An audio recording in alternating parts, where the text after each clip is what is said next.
নমস্কার বন্ধুরা, welcome to সায়নিস kitchen. Chicken কষা তো তোমরা অনেকে অনেক রকম পদ্ধতিতে করেছো, তাহলে একবার এই পদ্ধতিতে করে দেখো, খেতে হবে দুর্দান্ত সুন্দর। সবার প্রথমে চিকেনটা ম্যারিনেট করব, তার জন্য লাগছে পেঁয়াজ বাটা, টক দই, টমেটো বাটা ও আদা রসুন বাটা, আর লাগবে পেঁয়াজ কুচি। এবার চিকেনটা ম্যারিনেট করব। সবার প্রথমে দিয়ে দিচ্ছি 1 চামচ হলুদ গুঁড়ো, 1 চামচ লঙ্কার গুঁড়ো ও 1 চামচ ধনের গুঁড়ো। এবার দিচ্ছি স্বাদ মতো লবণ। এবার যে মশলাগুলো বেটে রেখেছিলাম ওগুলো দিয়ে দিচ্ছি প্রথমেই আদা বাটা, দিয়ে দিচ্ছি রসুন বাটা, এবার দিচ্ছি পেঁয়াজ বাটা ও টক দই, এবার দিচ্ছি সর্ষের তেল। এবার সব কিছু মাখিয়ে নিয়ে চিকেনটা আধ ঘন্টার জন্য রাখবো। এবার একটা কড়াইতে দিয়ে দিচ্ছি সর্ষের তেল। আমি কিন্তু পুরো রান্নাটাই সর্ষের তেলেই করেছি। এবার দিয়ে দিচ্ছি গোটা জিরে। এবার দিয়ে দেবো কিছু টুকরো করে রাখা আলু।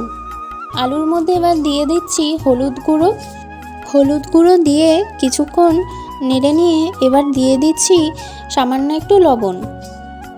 এবার এই আলুর মধ্যে অ্যাড করে দিচ্ছি কুচনো পেঁয়াজ। পেঁয়াজটা আমি 5 মিনিট মতন ভালো করে ভেজে নেব।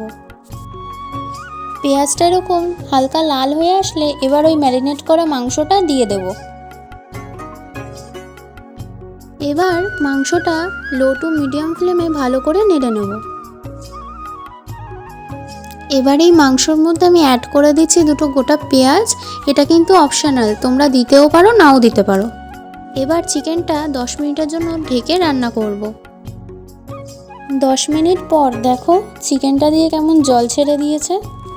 আবারও একটু নেড়ে 10 মিনিটের জন্য আবারও ঢেকে দিয়েছিলাম। দেখো আস্তে আস্তে কিন্তু জলটা শুকিয়ে আসছে। মশলা কিন্তু এবার আস্তে আস্তে কষতে শুরু করেছে। এবার এর মধ্যেই অ্যাড করে দেবো টমেটো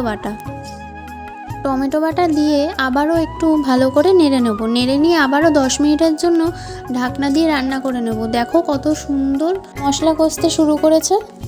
এবার মশলার থেকে কিন্তু তেল ছাড়া শুরু করেছে। এবার মশলাটাকে ভালো মতন কষিয়ে নেব।